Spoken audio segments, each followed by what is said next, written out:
back to my channel. So today, if you couldn't already tell from the title, the story is going to be about my kind of like the reason why I decided to move 1,000 miles away from my family on a limb. I'm slowly losing daylight, so I'm gonna try to do this as fast as I can before I completely disappear.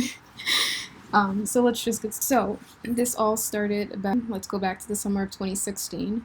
I was working like in a shitty minimum wage job, very unhappy with my life, kind of floating through life, basically living at home with my parents, didn't have too much responsibility, decided not to go to college right after high school because I wasn't motivated enough to go, honestly. So anyway, that's besides the point. I had a really good friend and she was working for this company.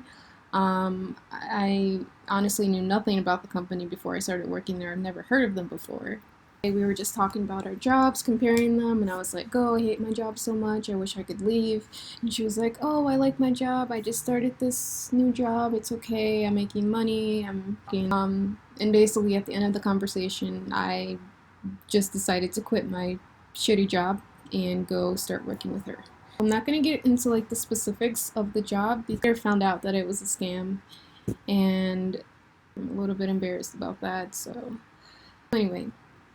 I quit my job, I started working with my good friend at this new company. At first, I was making not too good of money, maybe like $200-300 a week, which was nothing for me. I started working with her after a couple weeks. Her boss didn't live in Chicago, he lived in Boston. And he had like a team in Chicago, and then he had a team in Boston that he managed, but he actually lived in Boston. And one day, she told me that she was talking to him and he offered to fly me and her out to Boston so we can get some additional training and just like spend a week in Boston and get to know the area. And my friend, she's married, she has like a cat she has to take care of, so she wasn't really in the best position to move halfway across the country. But me, like I said, I wasn't in school, I wasn't like in a and I didn't have any kids, really no big responsibilities that were tying me down to Chicago. So I decided to go, and we were losing a lot of light, so I'm just gonna turn the light on. Hold on. I didn't have any responsibilities, so I decided that I wanted to take the trip to Boston. My friend couldn't go with me, unfortunately, so I made the trip alone. I didn't have to pay for my flight because her boss for everything, so I was like, okay, I'll take a free trip. I went to Boston for a week, I learned some stuff, I met a couple girls that were working on that team in Boston, went back to Chicago after a week, and then one day, the boss from Boston reached out and he was like, hey girls, we have a couple spots open on this team that we're looking to fill, so if either one of you wanted to come and move to Boston, like, we will make the accommodations for you. He arranged like an apartment with a couple of the girls that were already living in Boston. Both of us or one of us could come. And again, like my friend, she was married, she really couldn't move across the country like I could. So I decided to go alone again. Kind of bad because I didn't tell my mom about it until like the very last minute. She knew I went to Boston for a week, I was training, and then I told her like the Boston boss gave us the option of moving out there to join that team, and until the very last day that I left, and I told her like I'm leaving. That's the only part that I regret about leaving so suddenly. Everything else just kind of worked out in the end.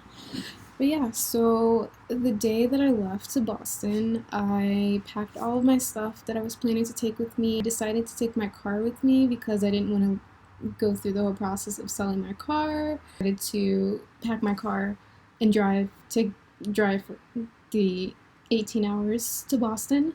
At first, I was conflicted on whether I should drive straight there or if I should like stop. In the end, I decided to just straight shot it. I took 4 Red Bulls like at 4 in the morning and then just literally went straight there, and I only stopped for gas and for food. I got there pretty late that night, so I guess the point is I made it there safely. I drove the 18 hours by myself in my car, into this apartment with these 3 other girls. There's 4 of us in total.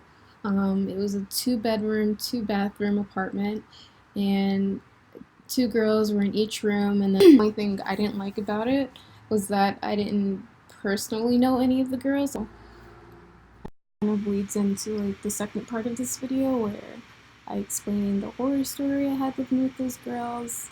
And yeah, I know I changed clothes. I just took my sweater off because it's getting kind of hot in the room.